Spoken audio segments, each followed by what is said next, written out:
This is a Nice Guys Patreon exclusive.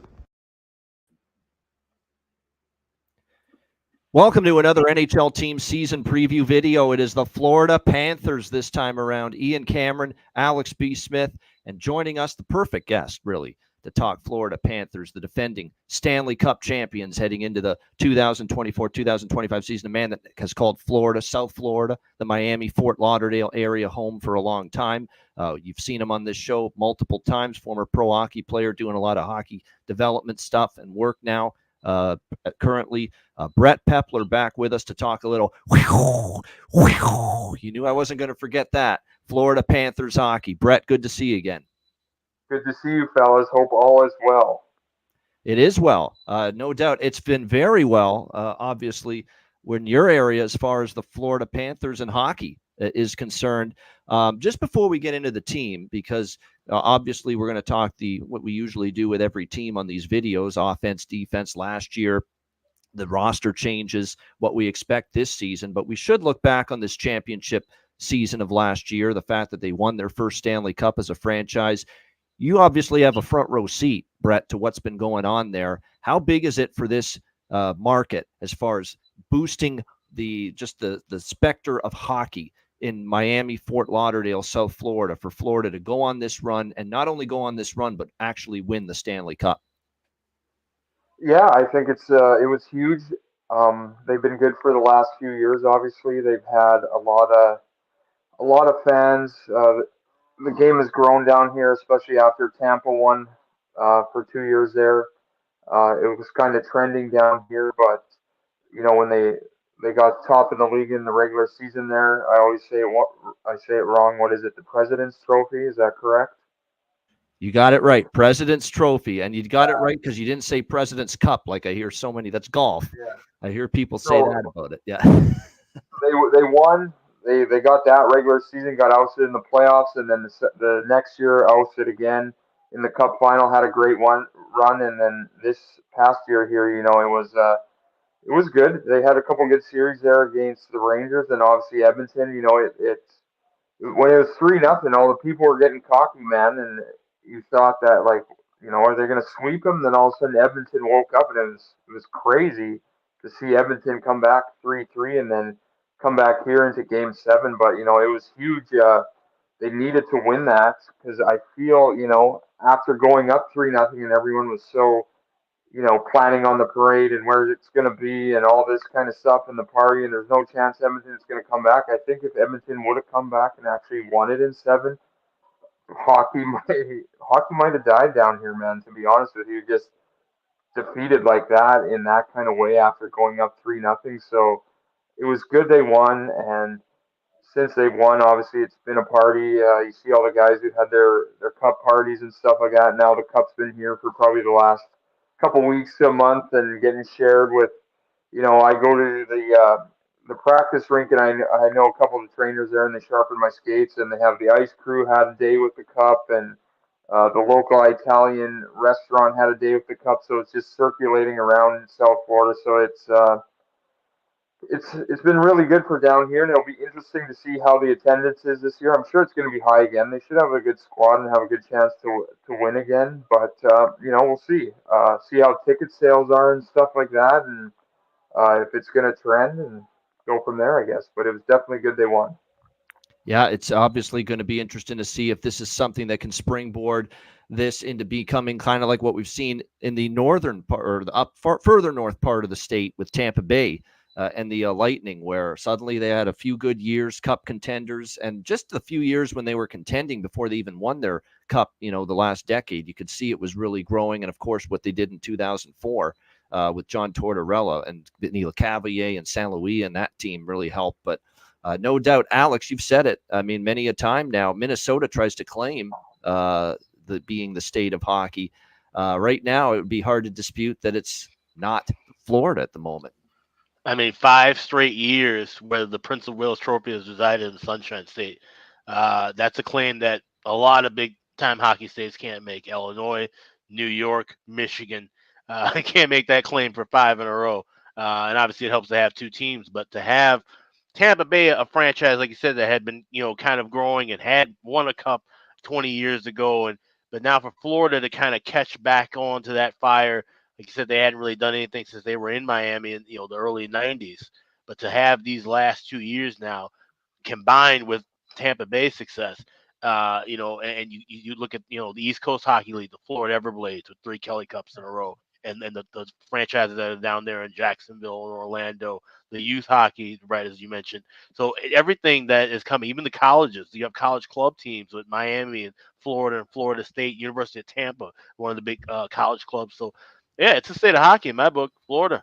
Despite the climate, despite the lack Yep. of snowfall and ice in a given year, it doesn't matter. All it matters is the ice that's in the rinks and the championships that are hung in those respective arenas.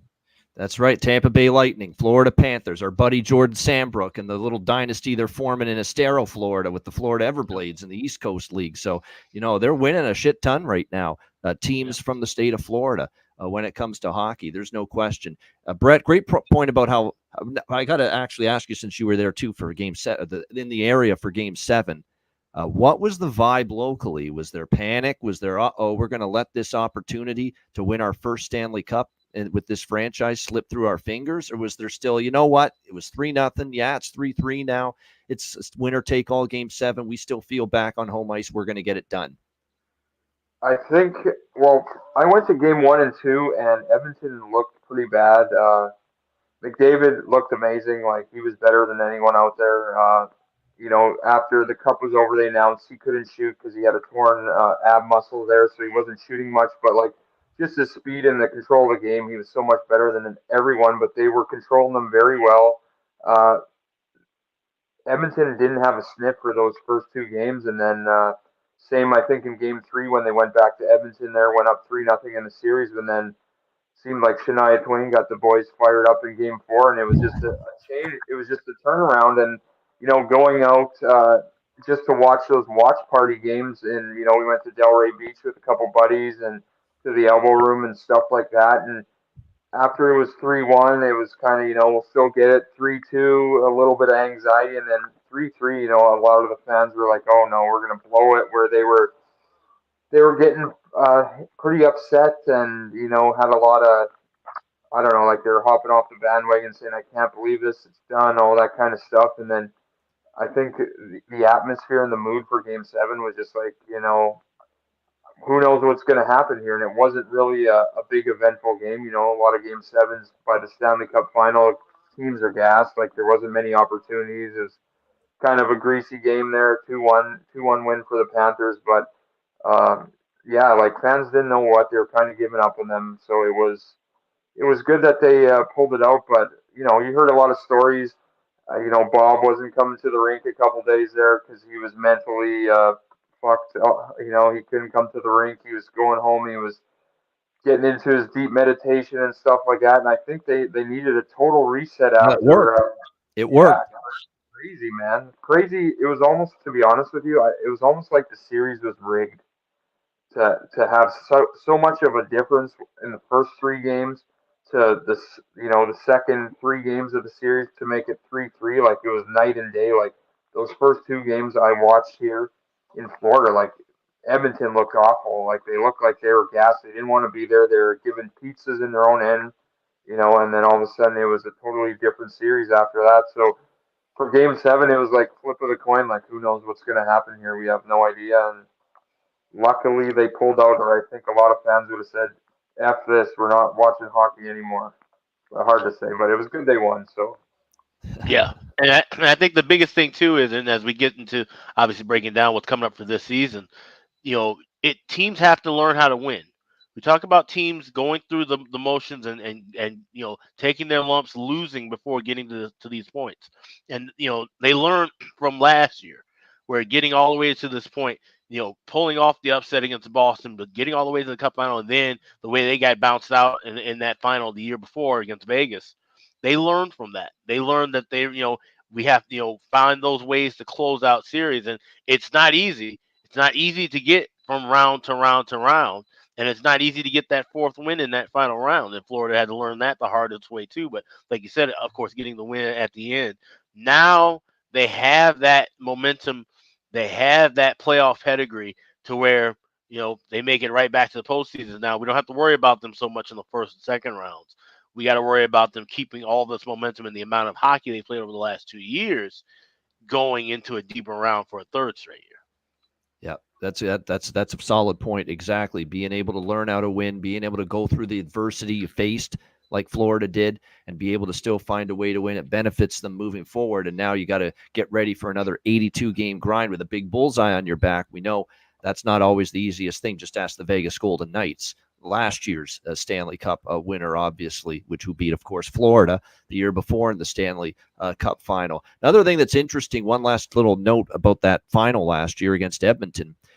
I think the fact that it was an 8-1 beatdown in Game 4 in Edmonton, I really think that kind of a result, like it was such a lopsided, dominant victory for Edmonton that it kind of was a shell shock to the system of Florida.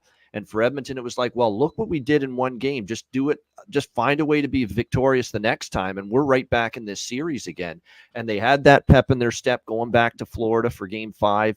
And that's when they had the big Game 5 win in Florida, which really got people thinking, wow, is Edmonton really going to do this, pull this off, be down 3-0, maybe come all the way back and force Game 7 and maybe even win Game 7. And then, of course, back home, Game 6, they had another really great performance. I mean, 5-1. Really in command from start to finish. It looked like they had solved goalie Bob, Sergei Bobrovsky, who finally looked human in Game 4, 5, and 6. But for Florida to just suddenly reel it in, Paul Maurice to make the decision, Bob, get away from the rink, meditate. As you mentioned, Brett, do whatever the fuck you need to do to get yourself back into a good frame of mind. Be ready for Game 7. Bob was awesome in Game 7. The shots he did have to face, he was great. Florida was opportunistic. And they scored one more goal in Edmonton. And, and the credit to Florida, too. That final minute when Edmonton's got the extra attacker pulling the goalie, trying to tie the game. And we were on our live betcast that night for Game 7. They did nothing with it. And I mean nothing. They didn't even generate one really good chance or shot on net that whole time. So credit to the team defense of Florida, which is really what won them the cup, too. Team defense all season was just outstanding. Definitely. Yeah, no doubt. We do have to ask about the parade because Brett said before the show we started recording that he was at the parade, the Stanley Cup parade, Fort Lauderdale Beach there. And by the way, the Elbow Room, the famous bar, of course, in Fort Lauderdale, there's live streaming inside the bar, like cameras inside the bar, and they live stream inside the bar 24/7.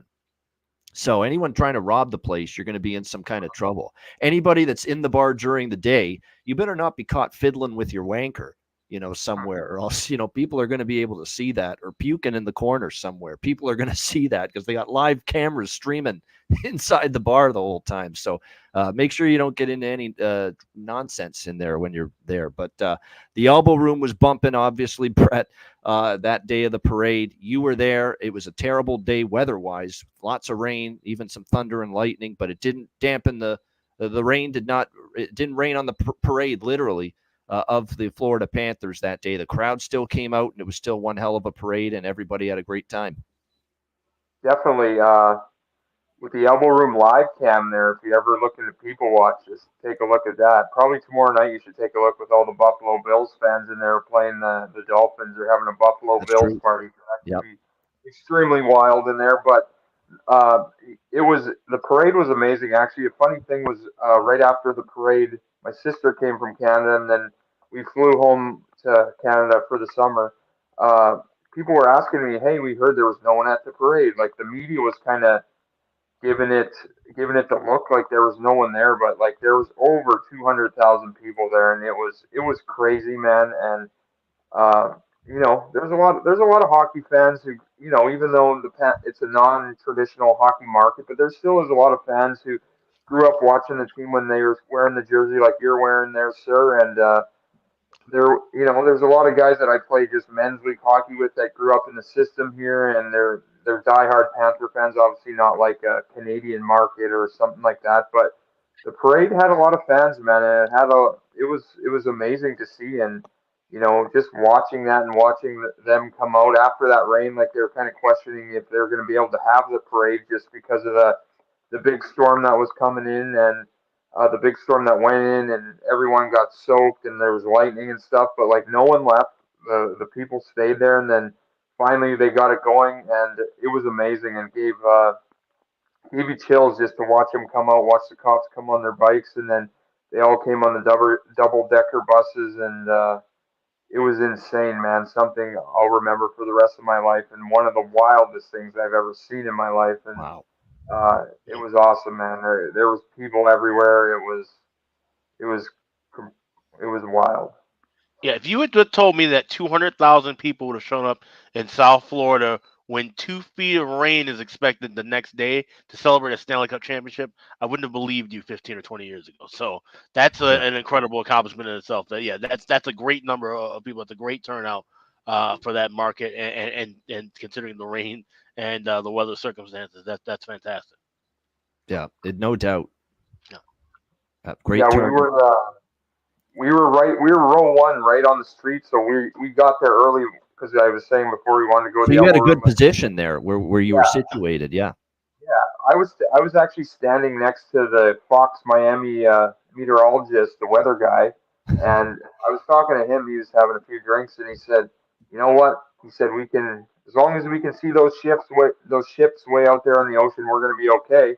And he's like, "Yeah, we'll be okay, we'll be okay." And then about an hour later, you couldn't see, and then the storm started to roll in. I looked over and I said, "Are we going to be okay?" He's like, "No, we're fucked." And then, sure enough, within 20 minutes after he said that, it just hammered, and all you could do is just take your shirt off and let it hammer on you, and people just stayed there and took it. So I give the fans credit because like none of them left either. They all sat there and took it. It wasn't a 10-minute sprinkle. It was a 2 hour drenching where people were soaked. It was wet and wild, and they stayed there, and then finally it got a little bit better, and then they came out. So I'll give the fans credit for sticking through that. Well, once there's a certain amount of alcohol and liquor in your system, you don't feel shit either. That's a Yeah. big part of it too. There's no question. It could piss down rain all at once. Once we got the fun stuff in the system, it's go time. It doesn't matter what it's going to do. It could be a tornado coming, and then people will still be hanging out there, just ripping it up, having a good time. Speaking of the parade, before we finally get into talking about this year's edition of the Panthers, I had to play this. It's legendary. If you haven't seen it, it was Paul Maurice's speech from the Florida Panthers Stanley Cup parade. You know my affinity for Paul Maurice as far as a coach, a guy, someone to listen to in the post-game press conference, as good as it gets. He's always going to give you a soundbite, something informative, something funny, something entertaining, something interesting. It's not going to be the same old blah, blah, blah, blah, blah, coach speaking bullshit you're going to hear from the majority of the coaches. So this was Paul Maurice, and yeah, there's no doubt he had a few beers or of some kind, or shots of some kind, or of in his system when he made this speech the day of the Florida Panthers parade. Here it is. 30 fucking years. 30 fucking years. For every fucking one of you, 30 years. And for that woman over there, 30 years of being married to an asshole. Fuck yeah! I want to, in my wildest dreams, I've never would have thought I could see this. Seriously, understand this. Everybody that we love in this world is fucking happy right now. I want to thank all of the police officers and the fire department, especially the fire department that had to fix my daughter and her friend. Took a beer can off the head, God bless them. I want to thank all of you for these men here for welcoming our families to Florida. For our wives, our children to come to Florida. My two cats, this is Poppy. Wait, this is Penny. Those are my two cats. My daughter made the shirt. I promised her we win the Stanley Cup, I'm wearing that shirt. I got one more word for you. And actually, this isn't for you. This is for you fuckers.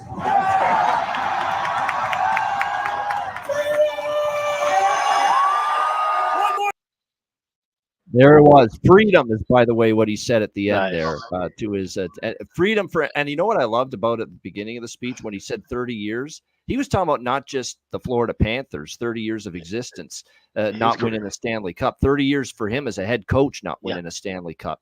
Yeah. And it was amazing. It's like been 30 years for both the Panthers and Paul Maurice as an individual without a Stanley Cup. And they both get to experience one after 30 years. That's pretty cool. Amazing. That's amazing. That's one of the best speeches you're gonna ever hear. Yeah. Good for him, man. That was awesome. Yeah. How can you not be happy for him? I mean, that's just a guy that's 30 years in this league, and he's always been knocking on the door in the playoffs more often than not. Conference finals multiple times. This was his third Stanley Cup final because he was with the Florida 2 years ago for one. Carolina, way back in 2002, he went to the Stanley Cup final and just hadn't won the big one until now. Way to go, Paul. Yeah, good stuff. No doubt. All right. That was then, and that was all glorious, but this is now. Can the Florida Panthers repeat as Stanley Cup champions? We know it's not an easy task. There's no question. But when you look at the roster, you have a core that you can obviously build or, continue to believe in because you've got a large contingent back from that team last year. Carter Verhaeghe, Alexander Barkov, Sam Reinhart, re-signed long-term, and of course, given the big bucks for just a breakthrough season for him. Outstanding, incredible offensive year for Sam Reinhart. Sam Bennett, Matthew Tkachuk, Evan Rodriguez. And Evan Rodriguez, don't lose sight of how important he was in the playoffs for the Florida Panthers. Phenomenal, definitely contribution for the Florida Panthers in their run to the Stanley Cup final last year. Anton Lundell, this is a guy, third-line center, that I thought grew leaps and bounds in the playoffs for the Florida Panthers last year. Was very much impressed with the improvement that we saw from him throughout the course of the Stanley Cup playoffs. E2, as I like to call him, Cool Mint Luostarinen for the Florida Panthers. He is someone that I thought also took big steps forward. But there are some changes with the team. The Lamborghini, I should say, Ryan Lomberg's gone back to Calgary, which is actually the team he came from initially to Florida, and now he goes back to the Calgary Flames. So you lose a couple depth pieces there in the blue on the bottom six a little bit, but they bring in Tomas Nosek, Jesper Boquist as well, Mackenzie Entwistle, someone Alex knows well from the Chicago Blackhawks, and someone I know because he played at Hamilton here with the Bulldogs in junior hockey. He is brought in to give them some depth in the forward group. AJ Greer as well. Matt Luff, who has played some hockey with the LA Kings. I still think they're fine because you look at the fourth line, you got Boquist, Nosek, Entwistle, Jonah Gadjevich, who, of course, you can throw into the lineup for a little muscle and sandpaper, physicality, can drop the gloves. AJ Greer, same thing. You've still got options there. So you'll miss Lomberg because he's just such an infectious personality, right, in the dressing room. Teammates loved him, but I think you can survive without him here if you're Florida. Your blue line does lose Brandon Montour. You weren't going to be able to re-sign everybody. He ends up going to Seattle. Again, as we alluded to in the Kraken preview video, that we did think that maybe Brandon Montour got a little overpaid, but nevertheless, it is a loss for Florida, and it's a nice addition for Seattle. But they will feel the loss with Florida. The good news is you got Aaron Ekblad, who largely, was able to stay healthy most of last season. Gustav Forsling, his stock went through the roof last season. This was a I have become an elite top pair defenseman type of season from Gustav Forsling. Now, the question is, people saw you get to that level last year winning the Stanley Cup. If you're Forsling, can you keep at that level? Can you maintain that high level of play this year for the Florida Panthers? You've got Dmitry Kulikov and Nico Mikkola on the blue line. You have Adam Boquist and Nate Schmidt. A couple of guys brought in, of course, to the blue line this year for the Florida Panthers as well to give them a little depth. Of course, Oliver Ekman-Larsson was a big part of their team last year. He goes to Toronto, signs with the Leafs in the offseason, so they do lose our guy, as Don Cherry would say, Oliver Lossum Tossum. He goes to Toronto. But Nate Schmidt's a veteran. Adam Boquist's very capable. You've got Bjornfoot, who's brought in for some depth. You've got the Latvian Balinskis here as well. Jacob Megna, Michael Benning. Maybe not quite the depth quality they've had as far as depth goes last year, but again, as long as they remain relatively healthy on the blue line, 1 through 6, they're still pretty good. And of course, you got goalie Bob, who in the last 2 years, really since the playoffs of 2023 and then all of last year, has proven everyone he's still one of the top goalies in the NHL. He's back at that level again, goalie Bob. And of course, very interesting to see behind him this year, no longer Anthony Stolarz, another player that leaves Florida and signs with Toronto in the offseason. So Stoli, the goalie, Anthony Stolarz, departs as the backup, which means the backup job will probably be determined in training camp, I would assume, between Chris Drieger, who the veteran brought in from the Seattle organization, played primarily with Coachella Valley in the American Hockey League last year, did a great job there. He'll be battling for the backup spot, along with the now, we'd like to hope, we'd like to think, in a much better mental frame of mind, Spencer Knight, who of course had been away from the team with the in the player assistance program, battling the mental issues. But it sounds like he's back. As I saw, he was part of the parade actually for the Panthers. Spencer Knight was on stage there, so he must be feeling better, in a much better headspace, which is great to see. We're all relieved to see that. And it looks like Spencer Knight will probably be battling Chris Drieger to back up Sergei Bobrovsky this season. So that's the way it looks roster-wise with Florida. I think it's probably going to be a sluggish start, a slow start for the Florida Panthers. Don't forget they have to take a trip as well in early November over to Finland, playing the Dallas Stars. So that's going to take a little bit out of them as well. I could see them maybe a little sluggish early on, but I still think they're obviously more than good enough to still be obviously in the playoffs. And if they just get into the playoffs, that should be the goal. It's not maybe as much division winning, the Atlantic or that kind of stuff this year. You're still, I think, looking at a team that as long as they just get in the Stanley Cup playoffs, they play that style that's very difficult to beat. They're very sound defensively. They forecheck the fuck out of you. They're physical on every single shift. They wear you down in the course of a best-of-7 series. That's a very, very – it's a tough style of hockey to play, but it's also the kind of style that wins at playoff time. So if they get in, they're dangerous. The question is, are they going to get Bobrovsky playing that well? They're going to be able to defend just as well as they did, and they were awesome this year in the playoffs. Can they do that again? And will they get the goals from Reinhart that they got last year?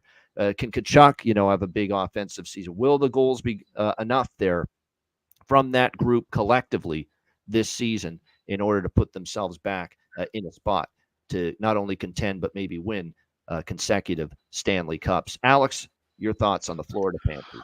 Yeah, I mean, the Panthers are sitting in the catbird seat, pun intended. And it's interesting because with all the talent that they do bring back, there's still some guys that they've got to make some decisions on this year. You mentioned on defense, Aaron Ekblad, who is 28 years of age, but has gone through some health issues and some serious injury issues already in the course of his career. He will be a UFA at the end of this season. Sam Bennett rather, and Carter Verhaeghe, both guys who are making over $4 million, will both be UFAs next season. All these players were key pieces and important pieces in winning last year and winning the Eastern Conference the last 2 years. So there's some really tough decisions that are going to have to be made. And even you mentioned the goaltending. Sergei Bobrovsky, he's got 2 more years, no move contract at $10 million. Spencer Knight's getting paid $4.5 million for the next 2 years as well. And the fact that, like I said, it's great to see that he's back and has at least kind of handled or being able to handle with his mental health issues. That's a lot of cap space to have. $14.5 million between 2 goaltenders. That's kind of tough. So they have a decision to make, like I said, possibly before the beginning of the season. If Drieger, outperforms Knight, we could see Knight getting moved because they're going to need to have some cap space for now and certainly for the future as well. So those are the big question marks as far as just from personnel and a financial standpoint go. But this team should be, like I said, a rough start early. They had that last year. They were 5-4-1 in their first 10 games last season before they started really getting things on a roll. 9 of their first 13 games are on the road, including those 2 games, the home and home series you mentioned. That's over in Europe against the Dallas Stars. So definitely would be looking to fade Florida early, just like I did last year. But we have to pick our spots with that because this team, they're battle adjusted, they're battle tested, and they know what it takes to weather the storm. And like I said, there's going to be some nights where we can fade them as big favorites. There's going to be some nights where we can catch them as small chalk and maybe even as a short dog at times, and they'll come through for us. So we have to really pick our spots, but I would be looking to fade them early, and that's with a team that can get hot in the second half of the season, and that's when we started to try to find the value on the futures market. No reason to take 5-1 right now to win the East if you like Florida to ultimately get into the playoffs and have another big playoff run. Like you said, this team doesn't seem to be built to win the division. I have Tampa Bay winning the Atlantic Division, so I wouldn't be betting on them in that spot. But for the East, I think I could wait and maybe get a 9-1, 10-1, even a 13-1. Sometime between January 2025 and when everybody comes back after the Four Nations tournament in February 2025. So if that's the case, then that's the time where I'll be looking to strike with any futures with Florida. But just looking to fade them in certain games early and then waiting for that kind of tide to change and then accordingly adjusting with some of those prices within the futures market. I think the key is the difference in Florida last year to 2 years ago was they had to fight like crazy to get into the playoffs 2 years ago. Last year, it was a great regular season. They win the division, and you look at the regular season stats for the team. I mean, power play, what do they have? Top 10 power play. They were 8th in the league on the power play. Penalty kill for the Panthers was 6th in the NHL during the regular season. Team defense, they were tied for Winnipeg, 2.41 goals against per game, tied for the best goals against per game in the NHL in the regular season last year. And then offensively, they were 11th in goals for per game during the regular season. But it's okay to be 11th if you're going to be tied for first, defensively, give 2.41 goals against per game. So they were an awesome shutdown defensive team, 11th offensively. But still, like I said, if you're going to be one of the top teams as far as goals against, it's okay being 11th. You scored enough. And the defense and Sergei Bobrovsky took care of the rest for you. And let's keep in mind, too, just one more note. This is 5 years in a row where they've made the playoffs. So this is just not only the buildup of last year winning the cup, the year before, like you said, having that tough run to get the last wild card spot, and then having the miracle run to get all the way to winning the East and losing in the cup final. But then you look at the playoff years in the seasons before that, a lot of hockey built up with a lot of these core players. And that's something we always talk about whenever we're looking at dynasties or extended runs with teams making the playoffs over and over again. How long can the legs handle playing that much hockey? Can they sustain having another deep run in April and May and June? And that remains to be seen. That's going to be tough. Like I said, they're built. We know they have the horses to do it. They have the coaching. They have the goaltending. They have the personnel up front. They have the scoring touch to do that. But it's just a matter of weathering the storm and getting through another 82-game grind and getting through what's going to be a much more competitive Atlantic Division and a much more competitive Eastern Conference. No doubt. Exactly. Brett, what do you see? What's your outlook here for the Panthers this upcoming season? Well, I think you guys have covered it pretty good there. It all depends, like how much gas you have left in the tank, right? The last couple of years, 2 years ago, they went to the Cup final. That was a lot on their body, and then this year to go through it again and win it. This year's going to be an interesting season. They have that Four Nations Cup, so a lot of players are going to get a little bit of a break there while that goes on. But also on the other end, a lot of your studs, Kachuk, who knows, a couple of Barkov, some of their top end guys from other countries other than Canada are going to be playing in that. It's hard to say. Also, though, they have the experience now, and right, the biggest thing I think in professional sports and especially in hockey is you need to learn how to lose. You don't really see too many teams anymore that just go boom and they're that good and they win it first crack. They lose a few times, a couple heartbreakers, and then all of a sudden they finally pull it off and win. But you need that experience, and I'm very confident in their coaching staff. I think when Paul Maurice first came in here, the fans were kind of shit talking him because they weren't doing as good as they were, the year before with Andrew Burnett. They were high flying. They had a lot of. I went to a lot of those games. There was even a couple 9-1 games, 9-2 stuff like that. But it was 80s hockey 2 years ago at times with Florida, 100%. Yep. But when Paul Maurice took over, they started off slow, but by Christmas time they were really good defensively. So I think they're going to be like that again.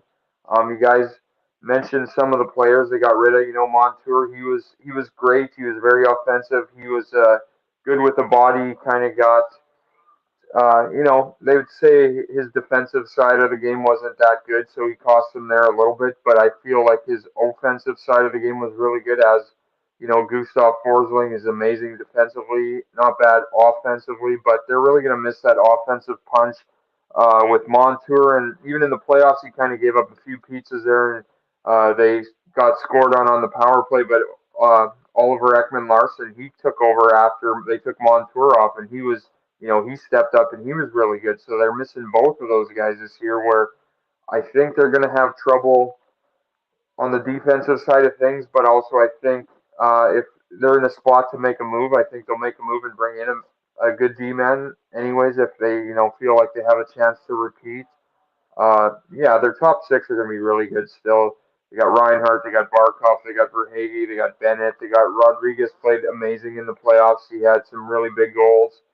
Um, Kachuk, obviously, he's going to be, depending on how healthy he is, he's going to, hopefully put up 80 to 100 points again this year. And then their bottom six, as long as they can buy into the system and play some good defensive zone stuff, I think they, and same with Bob, you never know. Bob's had a lot of miles on his body there, but age is just a number. He keeps himself in good shape.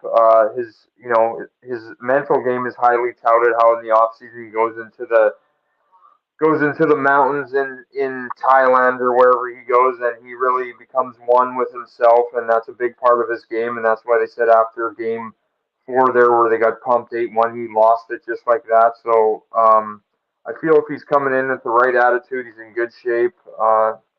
They should be good. And with Spencer Knight, it's hard to say. When Spencer Knight, before he went into the player assistance program there, he was really good too. Where there was kind of talks like even though Bob's making 10 mil there, nobody really wants to take on that contract. But they were talking about maybe getting rid of him and letting Spencer Knight roll with it. And then all of a sudden he started having some trouble there. So it's going to be hard to say what they do, but I feel like they still got a decent core. They know how to win. They have a great coaching staff. It's a good market. They should be all right moving forward. It's hard to say. You never know. In their division, you never know how Toronto's going to be. Is Berube going to get them going, or are they going to be duds again? Montreal, hard to say. I don't think they're going to have much.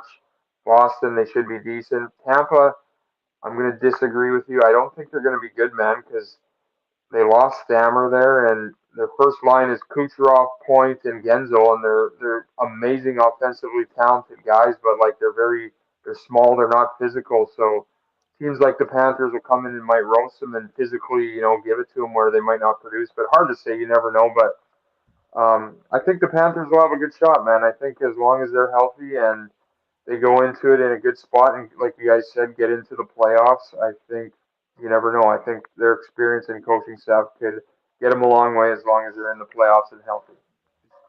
Yeah, it's a good assessment. Even the Tampa Bay, I'm higher on Tampa, and Alex is as well than you on Tampa. But I am concerned about their bottom six. There's no question I am. Yeah. Can they get enough punch offensively? You're right. It feels like a one-line team, and then there's a bigger drop-off than what we are accustomed to with Tampa Bay after that. And that top line is going to be ridiculous. I mean, Gensel and Point and Kucherov, that's insane that those three are on a line together. And it's going to have to carry them some nights, I worry, because of what they may or may not have in the second, third, and the fourth line. Consistently there. But as far as Florida goes, I like what you said in a couple of points about losing Montour, but not being overly concerned about losing his offense. And here's why I wouldn't be as concerned about it, because I think Forsling's got offensive upside in him. I think he showed it. I know in the regular season he didn't show it a ton, but in the playoffs, I was just compiling the numbers for Gustav Forsling from the playoff run last year while you were talking, Brett. Gustav Forsling had 13 points in 20 playoff games last year for the Florida Panthers. If he can deliver, and that's pretty solid for a guy that is not known for chipping in a lot of points, goals and assists from the blue line. If he can do that more regularly in the regular season and consistently this year, suddenly the offense you lose from Brandon Montour isn't as detrimental, right? I think Forsling's got that in his bag. We'll see. Yeah, I think so. And the only thing though is with that, I feel like they had so much offense from their D where they just allowed Forsling to play defensively, and he was really good at playing defensively. So I'm not sure if he, hard to say. I'm sure he can do both, but it's going to depend how he plays his game, right? Is his defensive play You don't good want at that to suffer. I agree with you 100%. Yeah, You don't yeah, want it's that to suffer just for him to get a few more points because you're worried about losing Montour, right? yeah, it's hard to say. Like, Ekblad gets kind of a bad rap. He got kind of a bad rap throughout the last couple seasons because he was injured, and then when he came back this year, he was pretty bad, to be honest with you. But then in the playoffs, he looked really good. So those two guys Even are one. Mikkola showed a couple of those flashes in the playoffs. Nico Mikkola, where he had a nice jumped into the rush on one play and scored a great goal. I believe it was against Edmonton, if I'm not mistaken, in the final. Like, even he's got a little bit of that in him. It's going to have to be by committee, right? Chip in a little if you're Forsling. Chip in a little if you're Mikkola. Chip in a little if you're Kulikov. Ekblad, pull up offensively, pull yourself up a little bit more, do a little bit more. If all of those things happen, you can offset Montour's absence and the points you're going to lose from him. I think they did that. They did that a couple years ago when they lost Mackenzie Weegar. Right, he had a really good season there. He had a ton of points, and then they got rid of him, and people were like, "Well, why the fuck did you do that?" But then all of a sudden, Montour stepped up, and he was just like Mackenzie Weegar, but he was even better than Mackenzie Weegar, And so they did that again, but you know, I think defensively they'll be okay, and they have a couple good guys that can fill in. They're going to have like 9 guys in the mix, and there's going to be 3 guys in and out. All you're going to have Forsling, Ekblad, Mikkola, like Kulikov. He's decently old too, so hard to say on him. But I think those top 3, they'll continue to stay in there. And that Boquist, or however you say his name, Boquist, yep. Yeah, a lot of people are excited on him to be a 4th guy or 3-4 guy, and they like him to slide in there. And then even here, like I skate with Magna there, and he's a big guy. Like, he played in Seattle. He was kind of up and down in the minors and with Chicago last year. But the year before, he was the number 2 D man with Eric Carlson all year, and he had a decent year. So he's from here as well. So his family, he's really happy that he's here. His family's happy that he's here. So he'll be looking to get into the lineup and make a difference out there too. And I just feel like if they're in the mix, I think Bill Zito, he'll pull the trigger and get somebody to come in here for a playoff run and see what happens. Someone on that I talked to, it was a friend of mine, actually. It wasn't on Twitter. It was actually a friend of mine that's pretty astute when it comes to hockey, but I don't think he was astute with this point. He was not very happy that Florida signed Nate Schmidt. And I'm like, what's wrong with that? This is a guy that is a tremendous teammate. He's only going to play on your third pair anyway. I know he only had 14 points last year, but he was a plus 10 minus rating with the Winnipeg Jets last year, which, that's pretty damn good on a team like Winnipeg to be plus 10. I know only 14 points. And he said, well, he's too old now. And I looked at his age. He's 33. 30, that's not terribly old. He's slowed down a bit, but he's still a decent stay-at-home defenseman. He's still responsible in his own end. Yeah. I have no issue with that. He can move good too, like decent. He's 33. Like, it, depending on the mileage on your body, 33 should be still decently young with the science and how the boys work out in the summer and take care of their bodies and stuff like that. And he is a good skater, so I think that's one thing that should help him is, very simple, like you guys are saying. Like, he just has to be a 6th guy and get into the lineup and make the first pass and be good defensively off the glass and now move the puck a little bit, move his boots a little bit. Other than that, like, they're not going to ask too much of him. So I think, you look at 2 years ago when they went to the Cup final. Look at the guys they had in the lineup, man. It was ridiculous. They had Mark Stahl, they had Eric Stahl, they had guys who, like, the year before and the year after never played in the NHL at all, and they made him. They just brought him in, got him into Mark their. Stahl was quietly solid, quietly efficient for Florida that year. Yeah. They gave those guys a chance, and they turned into players just because of their system. So I have faith that no matter who they have, they should be all right. It'll be interesting. Couple final points before we wrap up. William Lockwood, Mackie Samoskevich. Keep an eye on those 2 names. They're going to challenge for roster spots in the forward group for Florida, I think, in training camp, and they like both of those kids. William Lockwood, Mackie Samoskevich, one of the better names you'll hear. And actually, Mackie got some time in the regular season down the stretch with Florida last year, just briefly. So he might be knocking on the door of getting more opportunity. And one futures bet that does appeal to me. I'm not touching the point totals with Florida, not the futures yet until I think they go on a little bit of a slump early in the year, and then maybe then we'll get better value. But, and look, I know he's coming off a cup, long season, older goalie, but you can't tell me there's not value at plus 1,600 on goalie Bob to win the Vezina. There is some value there, 16-1, because look, he had a great regular season last year. He put the regular season woes behind him. And Brett brought up a certain thing called the Four Nations Face-Off. And he mentioned a break for a lot of the players not participating in it in February. Guess who's going to get a break during that time period as well? Sergei Bobrovsky. Why? Because Russia's not even in the damn thing. Russia's not in the Four Nations face-off, right? So Sergei's going to get a blow, right? He's going to get some rest in February to be sharp and be ready to rock down the stretch. So I think this fatigue concern about the long playoff grind last year and doing it in the 30s now, well into his 30s like he is, it's a little overrated because he's going to get that critical like 1 week and a half break in February, which will help him out for sure. So I like that value. I do. There's a guy that's won the Vezina twice already, both times with Columbus. Certainly put a resume together last year, capable of winning it, even though he didn't. Obviously, it was Hellebuck. And I know he's got 10 with Shesterkin and so many other, elite goalies for that type of an award. But at 16-1, Alex, personally, I just thought there was a little value on Bob. Yeah, I mean, it's not the worst, bet in the world. Like we say, he is getting a bit older, and that's something you kind of always cause concern. A lot of mileage, a lot of big games in the last 2 years with him. And like I said, I don't think this team's going to have another, top tier. I don't think they win the division, like I said. So I would be a little hesitant on it, but 16-1 at that number, that's a fair price. And with the Four Nations face-off, keep in mind there's quite a few guys on this team that could be going and playing in that because Finland being one of the Four Nations. You mentioned Anton Lundell, Eetu Luostarinen, like those guys from Finland, Gustav Forsland from Sweden. We might see those guys popping up, especially like I said with Matthew Tkachuk for Team USA. So this is a team that will have a lot of guys involved in that tournament, which is something I always look for whenever we're talking about international play.